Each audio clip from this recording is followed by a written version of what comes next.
Cinema news కి స్వాగతం. ముందుగా ముఖ్యాంశాలు వార్తల్లోని వివరాలకు వెళ్తే, ఆంధ్రప్రదేశ్ రాష్ట్ర తెలుగుదేశం ప్రభుత్వం నూతన మద్య విధానాన్ని ప్రవేశపెట్టి పేదల ఆదాయానికి గండి కొట్టిందని, మద్యం మత్తులో మహిళలను యువత వేధించడం పేట్రేగిపోతోందని ఆంధ్రప్రదేశ్ మహిళా సమైక్య జిల్లా ప్రధాన కార్యదర్శి శ్రవణ్ రెడ్డి తెలిపారు. కర్నూలు నగరంలోని కలెక్టర్ కార్యాలయం ముందు గాంధీ జయంతి రోజున గాంధీ విగ్రహం ముందు ఆంధ్రప్రదేశ్ మహిళా సమైక్య ఆధ్వర్యంలో పెద్ద ఎత్తున మహిళలు నూతన మద్య పాలసీని సవరించుకోవాలని, పెంచిన మద్యం దుకాణాలను వెంటనే తగ్గించాలని నిరసన కార్యక్రమం నిర్వహించారు. లేని ఎడల పెద్ద ఎత్తున రాష్ట్ర వ్యాప్తంగా మహిళలు నిరసన కార్యక్రమాలు చేపడతామని ప్రభుత్వానికి హెచ్చరించారు.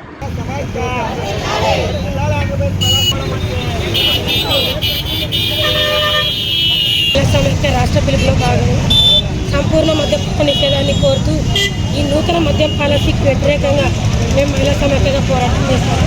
గత ప్రభుత్వం 5 ఏళ్ల పాలనలో ఉండి మద్యపానం నిషేధిస్తామని చెప్పి అంటలేదు, ఏమాత్రం చేయలేదు.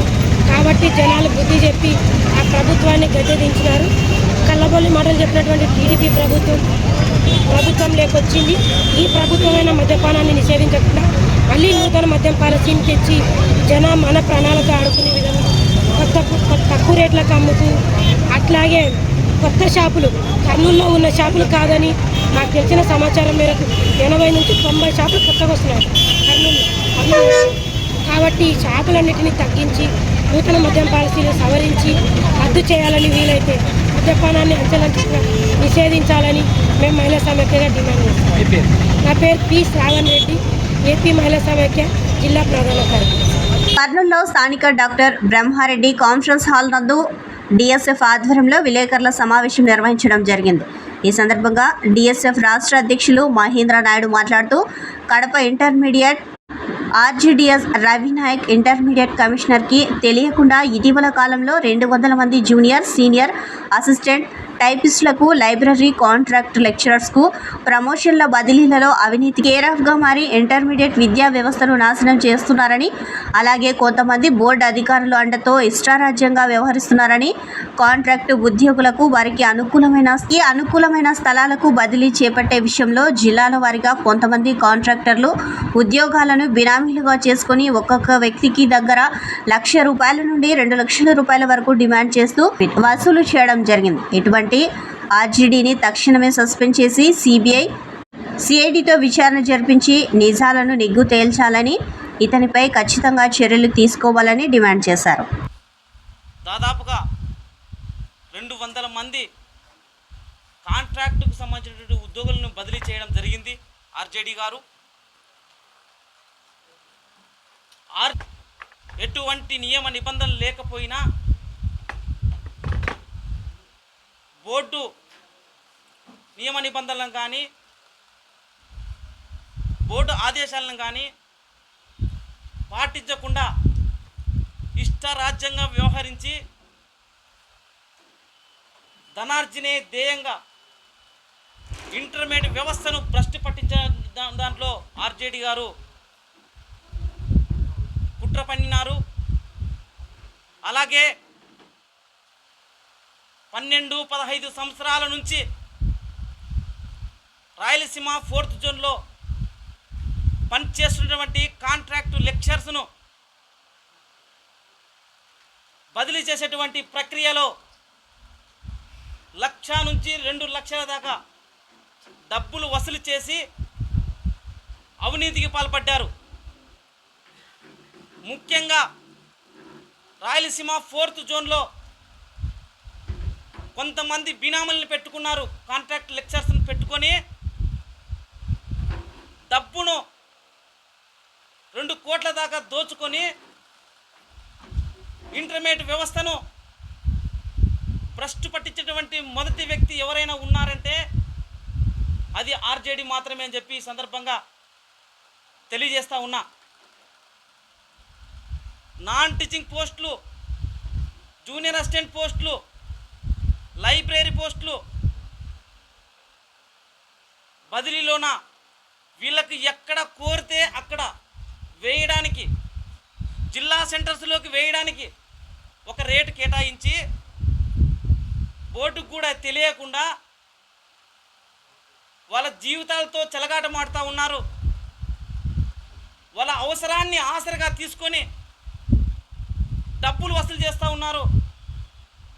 ప్రజా కళాకారుడు, రచయితి, గాయకుడు, పిఎన్ఎం రాష్ట్ర నాయకులు కామ్రేడ్ ఆర్ఏ వాసు 8వ వర్ధంతి సందర్భంగా ఐద్వా డివైఎఫ్ఐ పిఎన్ఎం కేవీపీఎస్ ఆధ్వర్యంలో వర్ధంతి సభ నిర్వహించారు. అమిలియా హాస్పిటల్ వారి సౌజన్యంతో ఉచిత వైద్య శిబిరాన్ని నిర్వహించడం జరిగింది. వర్ధంతి సభకు ఐద్వా జిల్లా అధ్యక్షురాలు కె అరుణ అధ్యక్షత వహించారు. ముందుగా ఆర్యవాసు చిత్రపటానికి పూలమాలలు వేసి నివాళులు అర్పించారు.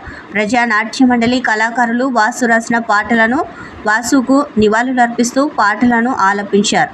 అనంతరం జరిగిన సభలో సిపిఎం పార్టీ రాష్ట్ర కమిటీ సభ్యురాలు P Nirmalamma, PS Radhakrishna, CPM party new city కార్యదర్శి టి రాముడు, పట్టణ పౌర సంక్షేమ సంఘం జిల్లా నాయకులు ఈ పుల్లారెడ్డి, డివైఎఫ్ఐ జిల్లా కార్యదర్శి నగేష్, కేవీపీఎస్ జిల్లా కార్యదర్శి మాట్లాడుతూ ప్రజా కళాకారుడు, కవి, రచయిత ఆర్యవాసు పేదలను నివసించే ప్రాంతమైన ఇందిరాగాంధీ నగర్లో పుట్టిన ప్రజలు, కష్టజీవులు బాధపడుతున్న బాధలను చూసి ప్రభుత్వాన్ని ప్రశ్నించే గొంతులా వారి 250 పాటలకు పైగా రాసి అన్ని వర్గాల ప్రజలలో చెరగని ముద్ర వేశారని కొనియాడారు. పాట ఉన్నంతకాలం వాసు జీవించి ఉంటారని, ఆయన జీవితం చిరస్మరణీయమని అన్నారు. రాయలసీమ వెనుకబాటుతనంపై సింహంలా గర్జించి పాట పాడారని అన్నారు. ఆయన లేని లోటు పూడ్చలేనిదని, వాసు ఆశయ సాధన కోసం ప్రజా కళాకారులు కృషి చేయాలని అన్నారు.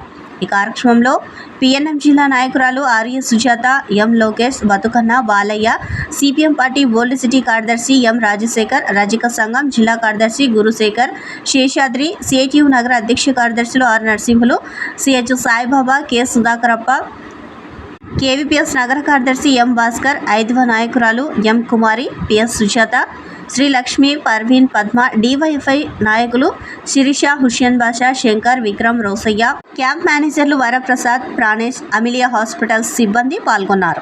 చనిపోయి 8 సంవత్సరాలు అవుతుంది. 8వ వర్ధంతి జరుపుకుంటా ఉన్నాం. నిజంగా చాలా బాధాకరం. వాసు మన మధ్య లేడంటే, ఎందుకంటే వాసు ఎప్పటి నుంచో మొదటి నుంచి కూడా పిఎన్ఎంలో కళాకారుడే కాదు, ఇంతకుముందే చెప్పారు మన పిఎన్ఎం వాళ్ళు, దాదాపు 200 పైన పాటలు రాశాడు. ఆ పాటలు కూడా ఒక్కొక్క పాట ఒక్కొక్క ఉద్యమం లాంటి అంత విలువైన పాటలు రాశాడు. అసలు సమస్యలు ఏమున్నాయో ఆ సమస్య నుంచి పుట్టుకొచ్చిన పాటలు వాసు గారు రాశారంటే చదువుకోలేదు, ఏదో 5వ తరగతి చదువుకున్నాడు, చదువుకోలేదని కూడా చదువుకోలేకపోయినా కూడా పాట రాశాడు. ఆ రకంగా అంత ఇదిగా మనసులు అత్తుకునేటట్టుగా మనుషుల యొక్క సమస్యలు ఏమున్నాయో స్పష్టంగా, ఎవరైతే దోపిడీగా ఉన్నారో వాళ్ళకు వ్యతిరేకంగా ఈరోజు ఇట్లా దోపిడీ జరుగుతుందనే పద్ధతిలో చాలా అద్భుతంగా పాటలు రాశాడు. పాటలు రాయడమే కాదు, పాటలు పాడేవాడు. అట్లాగే అతను నటన కూడా చాలా బ్రహ్మాండంగా ఏది ఇచ్చినా అందులో ఒదిగిపోయి ఆ రకంగా ఆయన నటించే పరిస్థితి, అంత అద్భుతమైన కళాకారుడు ఈరోజు మన మధ్య లేడంటే మాత్రము పిఎన్ఎంకే కాదు, సిపిఎం పార్టీకి కూడా చాలా బాధాకరమైన విషయము, చాలా లోటు.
వాసు గారు సాధిస్తాం, వాసు గారి ఆశయాలు.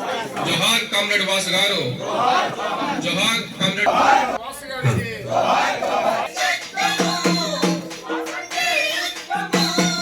వాసంటే శబ్దము వాసంటే యుద్ధము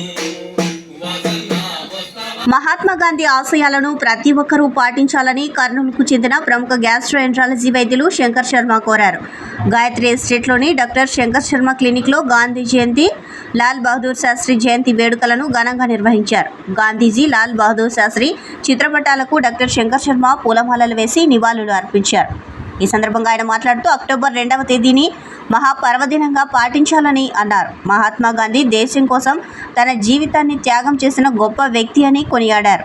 అహింసా పద్ధతులతో సత్యాగ్రహం అనే నినాదాన్ని ప్రపంచంలో మొదటిసారి పరిచయం చేసిన వ్యక్తిగా గాంధీజీ పేరు తెచ్చుకున్నారని అన్నారు. అందువల్లే 180 దేశాల్లో గాంధీజీ విగ్రహాలు ఏర్పాటు చేసుకున్నారని డాక్టర్ శంకర్ శర్మ తెలిపారు. మీరు మాకు ఇచ్చే సందేశం ఏంటని కొందరు ప్రశ్నించగా, నా జీవితమే ఒక సందేశమని తెలిపిన గొప్ప వ్యక్తి గాంధీజీ అని డాక్టర్ శంకర్ శర్మ తెలిపారు.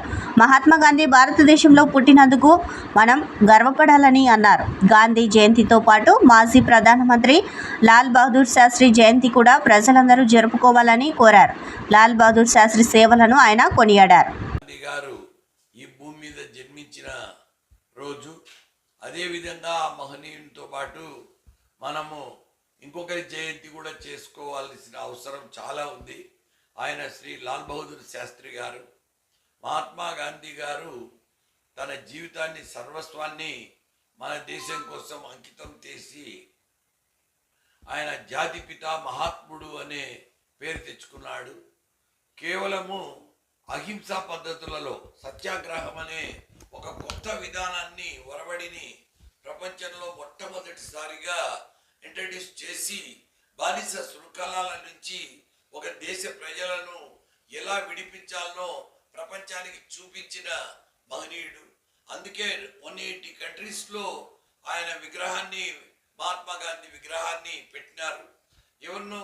ఎవరో ఒక అతను మహాత్మా గాంధీని కొంతమంది అడిగినప్పుడు, మీ జీవిత సందేశం ఏంటి మీరు మాకు ఇచ్చేది అంటే, నా జీవితమే ఒక సందేశము, my life is my message.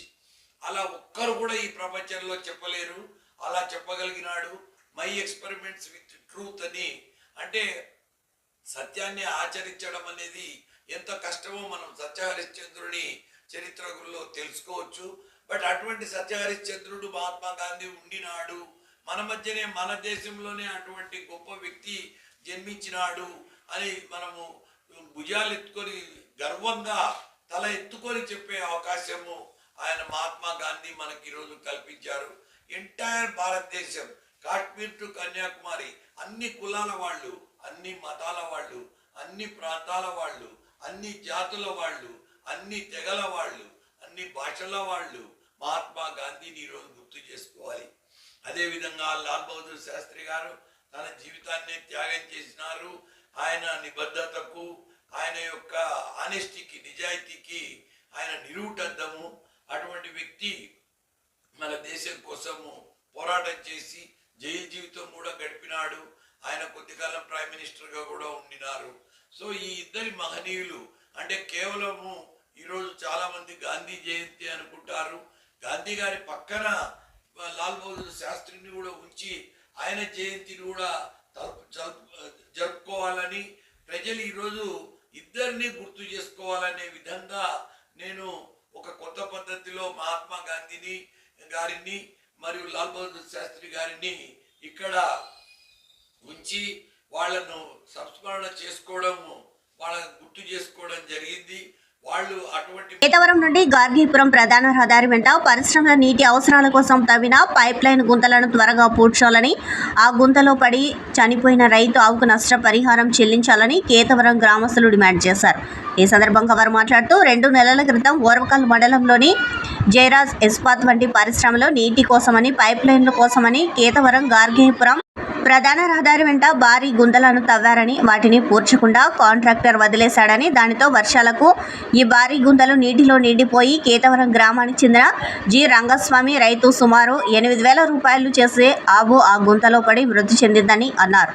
ఈ రహదారిలో అనేక వాహనాలు తిరుగుతూ ఉంటాయని, వందలాది మంది ప్రయాణికులు ప్రయాణిస్తూ ఉంటారని, ఇది ఇలా ఉంటే అనేక ప్రమాదాలు జరిగే అవకాశం ఉంటుందని తక్షణమే ఈ గుంతలను పూడ్చాలని వారు ప్రభుత్వాన్ని డిమాండ్ చేశారు. నష్టపోయిన రైతు జి రంగస్వామికి నష్టపరిహారం కాంట్రాక్టర్ చెల్లించాలని వారు డిమాండ్ చేశారు. ఈ కార్యక్రమంలో గ్రామస్తులు నాగన్న, శ్రీధర్, వెంకటేశ్వర్లు, రంగస్వామి, మధు, బొగ్గరాముడు, మద్దిలేటి, మధుసూదన్, బాబు, కృష్ణ తదితరులు పాల్గొన్నారు. ఓరోకల్ మండలంలో స్టీల్ ప్లాంట్ కానీ ఇక్కడ పైప్ లైన్ వేస్తున్నారు. ఇక్కడ ఇంత అంటే కాలువ తీసి కాలువలో పైప్ లైన్ తీసుకుపోతున్నారు. చాలా రోడ్డు ఆనుకొని రోడ్డు పక్కనే ఇక్కడ వెహికల్ పోవాలన్నా, మనుషులు పోవాలన్నా, పశువులు ఆల్రెడీ రైతు రంగస్వామి అనే రైతుది ఆవు చనిపోయింది. ఇట్లనే ప్రమాదాలు కూడా జరిగే అవకాశం ఉంది. ఈ రోడ్డు కిందికి దోగినారు. మరి ఇన్ని రోజులైనా ఈ కనీసం పైప్ లైన్ పూడ్చలేదు. 2 నెలలకు పైన అయింది. మరి ప్రజలు చాలా ఇబ్బందులు పడుతున్నారు. వర్షం వచ్చినప్పుడు అసలు పోవడానికి వెహికల్ కానీ ఇక్కడనే ఆగిపోతున్నాయి. ఈ గుంత నీళ్ళు వచ్చి మొత్తం అంతా మునిగిపోతుంది. లేదు ఇప్పుడు కూడా వెహికల్ పడి దీంట్లోకి పడే అవకాశం ఉంది. ప్రమాదాలు జరిగే పరిస్థితి ఉంది. ఇట్లాంటి గుంత ఇటనే పెట్టుకొని ప్రజలకు ఇంత ఇబ్బంది చేస్తున్నారు. దీన్ని వెంటనే ఈ పని పైప్ లైన్ పూడ్చి ఈ ప్రజలకు ఇబ్బంది లేకుండా చూడాలని, ఈ రకంగా రోడ్డు వెంటనే మరమ్మతులు చేయాలని, ఈ రకంగా రైతులకు ఇబ్బంది జరుగుతుందని ఈ రకంగా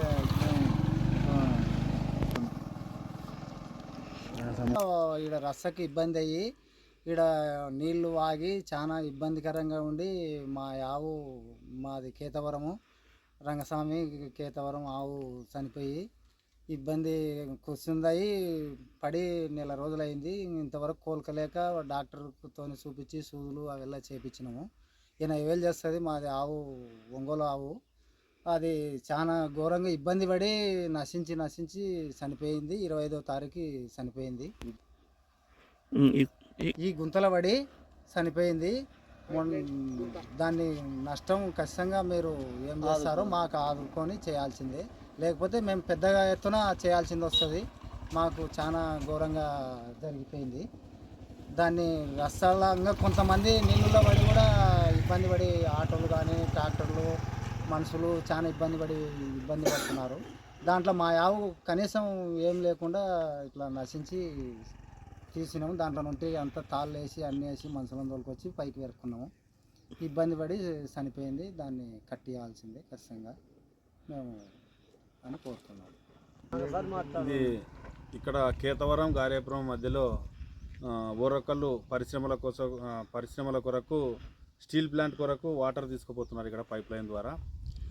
ఇదేమంటే రోడ్డు పక్కనే ఉన్నటువంటి భూమిలో మొత్తం దోగేసేసి ఆ విధంగా పైప్ లైన్ వేయడం జరిగింది. దీనివల్ల వర్షాకాలం వర్షంలో వచ్చినప్పుడు పోవడానికి ప్రజలు, తర్వాత ఆటోలు, బైకులు పోవడానికి కూడా దారి లేనటువంటి పరిస్థితి ఉంది.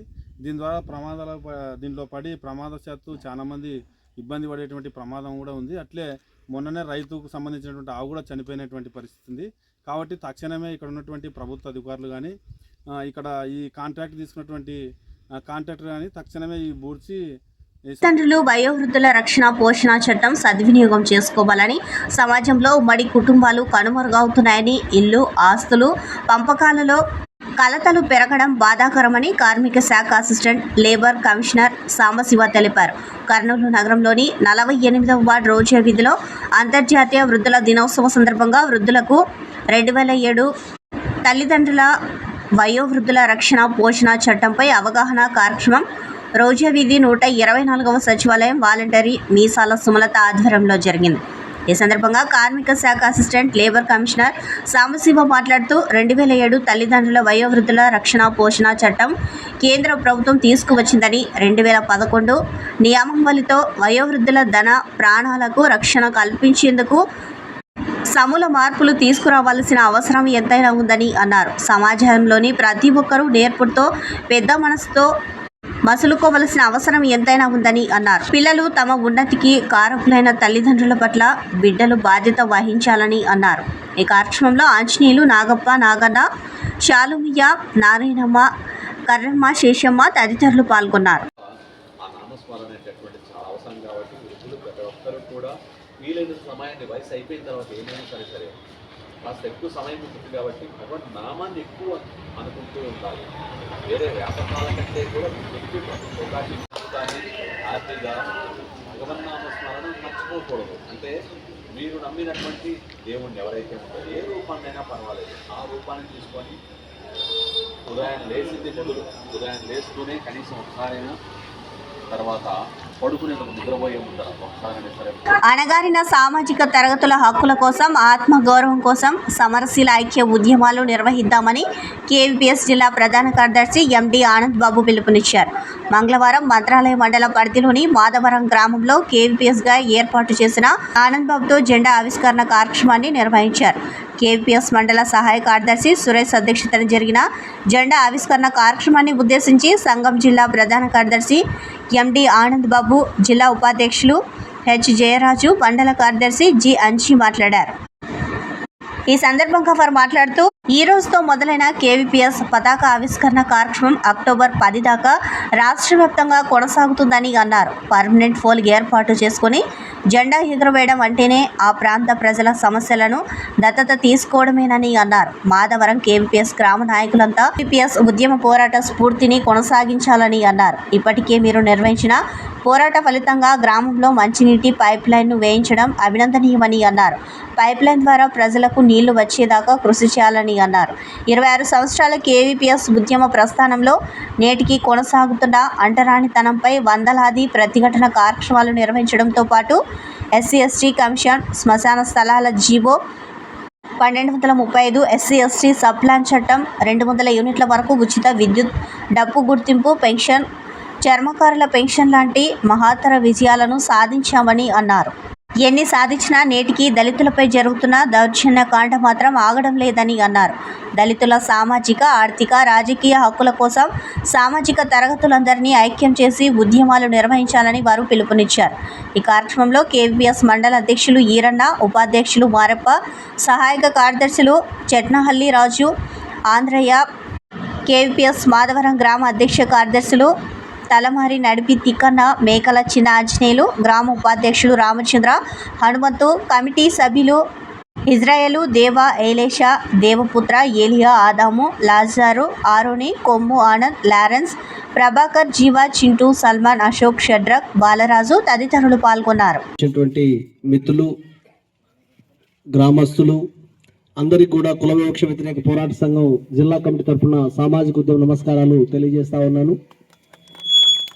పత్రికా సోదరులకు కూడా నమస్కారం. అమ్మలారా, అక్కలారా, అన్నలారా, ఈరోజు ఈ అక్టోబర్ మాసంలో 1వ తారీఖు నుండి 10వ తారీఖు దాకా రాష్ట్ర వ్యాప్తంగా కుల వివక్ష వ్యతిరేక పోరాట సంఘం యొక్క జెండా, ఆ జెండా పైన ఏదైతే ఆత్మగౌరవం, సమానత్వం, కుల నిర్మూలన అనేటువంటి లక్ష్యాలు ఉన్నాయో ఆ లక్ష్యాలను ఎగరేసేటువంటి కార్యక్రమాన్ని ఈ వారం రోజుల పాటు కేవీపీఎస్ ఆ రకంగా పిలిపించింది. అందులో భాగంగానే మొదటి జెండా మన మాధవరంలో ఆ రకంగా ఎగరేయడం అనేటువంటిది చాలా సంతోషకరం. ఆ రకంగా ఎగరేస్తున్నటువంటి మీ గ్రామ కమిటీకి ప్రత్యేకమైనటువంటి ధన్యవాదాలు తెలియజేస్తా ఉన్నారు. జెండా ఎగరేయడం అంటే ఏ సామాజిక తరగతులైతే అభద్రతా భావంలో నేటికి ఉన్నాయో అలాంటి సామాజిక తరగతులకు నీకు అండ ఉంది. నీకు ఎగరేయడం అంటే ఏ పేటలో జెండా అయితే ఎగరేశామో ఆ పేటలో ఉన్నటువంటి సమస్యలన్నింటినీ నేను ఈరోజు అవసరమైతే దత్తత తీసుకుంటా ఉన్నాను, ఆ సమస్యలన్నింటినీ పరిష్కారం అయ్యేదాకా మేము కృషి చేస్తామని చెప్పేసి ఆ రకంగా భరోసా ఇవ్వడం, అది జెండా ఎగరేయడం అంటే. జెండా ఎగరేయడం అంటే ఒక ఇనుప పోలుకు కలర్ కొట్టుకొని దానిపైన సంఘం యొక్క పేరు రాసుకొని దానికి ఒక బ్లూ బట్టంత మాత్రాన అది జెండా ఎగరేయడం అనబడదు. జెండా ఎగరేయడం అంటే ఏ ప్రాంతంలో అయితే జెండా ఎగరేసామో ఆ ఎగరేసినటువంటి ప్రాంతంలో ఉండేటువంటి సమస్యలను ఆ రకంగా నిరంతరం వాటిని పరిశీలన చేస్తూ పరిష్కారం కోసం కృషి చేయడమే మనం నిజంగా పనిచేయడం అనేటువంటిది మనమంతా గుర్తుపెట్టుకోవాలి. ఇప్పుడు నాయకులు మాట్లాడే సందర్భంగా చెప్పారు ఈ సంఘం అన్ని సంఘాల్లాగా కాదు అని చెప్పేసి. అయితే ఈ సంఘం అనేటువంటిది జనరల్గా ఓ కండువా భుజాన్ని వేసుకుని ఆ రకంగా ముందుకు పోతూ ఉండేటువంటి కండువా కాదు, ఆ రకమైనటువంటి జెండా కూడా కాదు. ఈ సంఘం ఏర్పడడానికంటే ముందే దాదాపు 2 సంవత్సరాల పాటు శ్రమించాం. డైరెక్ట్గా వ్యక్తి వచ్చి సంఘం పెట్టేటువంటి సంఘం కాదు ఈ సంఘం. 2 సంవత్సరాల పాటు రాష్ట్ర వ్యాప్తంగా ఏ రకమైనటువంటి సమస్యలతో దళితులు ఇబ్బందులు పడుతున్నారని చెప్పేసి ప్రత్యక్షంగా చూసి, వాళ్ళు ఏ రకమైనటువంటి అడ్రాంతరాన్ని భరిస్తున్నారు అని చెప్పేసి చూసి వాటిని సంపూర్ణంగా 26వ ఆవిర్భావ దినోత్సవం సందర్భంగా మంత్రాలయం మండలం మాధవరం గ్రామంలో నూతన ఫోల్కు జెండా ఆవిష్కరణ కార్యక్రమాన్ని చేయడం అనేటువంటి జరిగింది. ఈ 26 సంవత్సరాలుగా ఈ సంఘం ఏర్పడ్డ తర్వాత కుల వివక్షత పైన, అంటరానితనం పైన నిరంతరం ఒక యుద్ధమే చేస్తూ ముందుకు వస్తూ ఉన్నటువంటి సంఘం కేవీపీఎస్ సంఘం. దళితుల యొక్క సామాజిక ఆర్థిక హక్కుల కోసం, రాజకీయ సమానత్వం కోసం నిరంతరం పోరాడుతూ వస్తున్నటువంటి సంఘం కేవీపీఎస్ సంఘం. అయినా సరే ఇప్పటికీ దళితులపైన దాడులు మాత్రం ఆగట్లేదు. దీనికి ప్రధానమైన కారణం ఎవరైతే పాలిస్తున్నటువంటి పాలకులు ఉన్నారో వాళ్ళే ప్రధానమైన కారణం అని చెప్పేసి నేను చెప్తా ఉన్నాను. ఎందుకంటే పుస్తకాల్లో గతంలో మనం చూసాం అంటరానితనం నేరం అని చెప్పేసి రాసేవాళ్ళు. ఈ మధ్య కాలంలో ఏ ప్రభుత్వ పాఠశాల కర్నూలు నగరంలోని 23వ వార్డు శ్రీరామ్ నగర్ చైతన్య స్కూల్ దగ్గర కేవీపీఎస్ ఆవిర్భావ దినోత్సవాన్ని పురస్కరించుకుని జెండా ఆవిష్కరణ కార్యక్రమం జరిగింది. ఈ కార్యక్రమానికి కేవీపీఎస్ వార్డు అధ్యక్షులు వై జాన్సన్ అధ్యక్షత వహించారు. వీధి పెద్దలు జి రత్నం కేవీపీఎస్ జెండా ఆవిష్కరణ చేశారు. ఆత్మగౌరవం, సమానత్వం, కుల నిర్మూలనకై పోరాడుతాం, అంబేద్కర్ చూపినటువంటి మార్గంలో ప్రయాణిస్తామంటూ పెద్ద ఎత్తున నినాదాలు చేశారు. ఈ కార్యక్రమానికి ముఖ్య అతిథులుగా హాజరైన కేవీపీఎస్ నగర అధ్యక్షులు జి యేసురాజు, కేవీపీఎస్ మాజీ నగర కార్యదర్శి ఆర్ నరసింహులు, కేవీపీఎస్ ఉద్యోగ సంఘం జిల్లా అధ్యక్షులు కె ఈశ్వరయ్య, కేవీపీఎస్ వార్డు కార్యదర్శి పి బాపురావు కార్యక్రమానికి విచ్చేసి దళిత సోదరులను ఉద్దేశించి మాట్లాడుతూ కుల వివక్ష వ్యతిరేక పోరాట సంఘం ఏర్పడిన నాటి నుండి ఆత్మగౌరవం, సమానత్వం, కుల నిర్మూలనకై రాజీలేని పోరాటం నిర్వహిస్తూ డాక్టర్ బాబాసాహెబ్ అంబేద్కర్ భారత రాజ్యాంగంలో కల్పించిన హక్కులను దళిత సోదరులకు అందే విధంగా చేయడంలో పున్నయ్య కమిషన్ను ఏర్పాటు చేయించి ఎస్సీ ఎస్టీ సభ్యులను సాధించడంలో ఘన విజయం సాధించిందని అన్నారు. ఈ కార్యక్రమంలో కేవీపీఎస్ వార్డు నాయకులు G Anjaneyulu, P Nagaraju, Raju, Y Nallanna, Y Shankar, నడిపి తిమ్మన్న, వీధి పెద్దలు Venkateswarlu, Muniswamy, Shekar, M Hanumanthu, R Raju, Boojulu, B Sanchanna మొదలగు వారు పాల్గొన్నారు.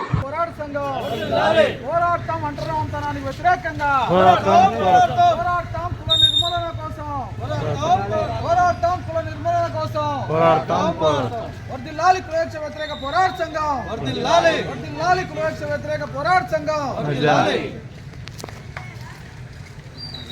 ఇప్పుడు నగరాధ్యక్షులు యేసన్న గారు మాట్లాడతారు. 98లో మనం ఈ జెండా అక్టోబర్ 2వ తేదీ, ఇప్పటికే 26, రేపటికి 27 సంవత్సరాలు అవుతుంది జెండా మనకు ఏర్పాటయ్యి. అందులో భాగంగానే ఇక్కడ మనం కూడుకొని ఈరోజు జెండా ఆవిష్కరించుకోండి.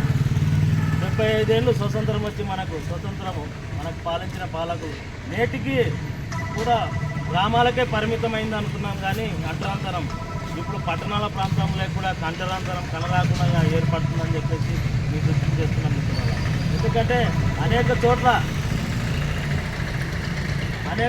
అంటరాంతరం ఏర్పడి నేటికి కూడా దళితుల్లాగానే మిగలాలని చెప్పేసి నేటి పాలకులు, పాత గతంలో ఉన్న పాలకులు ఏదైతే ఎక్కువ కాంగ్రెస్ పార్టీ పరిపాలించిన తర్వాత అధికారంలోకి వచ్చినాక మిగతా పార్టీలు బీజేపీ, ఇప్పుడు 3వసారి బీజేపీ అధికారంలోకి వచ్చినాక మరింత పెరిగిపోయిందని చెప్పేసి మేము గుర్తు చేస్తున్నాం. ఎందుకంటే దేశంలో ఒక మను సిద్ధాంతం తెచ్చి ప్రజల్లో ఆ మను సిద్ధాంతాన్ని మోపి దేశంలో నరేంద్ర మోడీ కన్ను లొట్టెపై గుడ్డే అన్నట్టు మొన్న కొంచెంలోనే 240 సీట్లు పరిమితం పోవాల్సినది. ఇప్పుడు ఏదైతే కూటమి ఉందో మన ఆంధ్ర రాష్ట్రం కూటమి, అక్కడ నితీష్, బీహార్ వాళ్ళిద్దరూ మద్దతు ఇచ్చినందుకు ఈరోజు ప్రభుత్వం దేశంలో ఏర్పడింది. ఎందుకంటే మతాన్ని ఉమాదం ముందుకు తెచ్చేసి ఈరోజు దేశంలో ఎవరైతే దళితులు ఉంటారో అంటరానితనానికి వ్యతిరేకంగా వాళ్ళని దూరం పెట్టేసి ఈ దేశస్తులు కాదు మీరని విమర్శించి అట్లా ఆ రకంగా మొత్తం ఎక్కడికెక్కడ చీల్చివేయాలని చెప్పేసి ఒకటే ఆర్ఎస్ఎస్ భావజాలం నుంచి వచ్చిన వ్యక్తి నరేంద్ర మోడీ, అమిత్ షా. వాళ్ళకి ఇదేం దేశం పట్ల ఏముంది? దేశ ప్రజలు లౌకిక దేశం ఇది, ఈ లౌకికంగా ఉండాలి. మన భారతదేశం అనేది లేదు.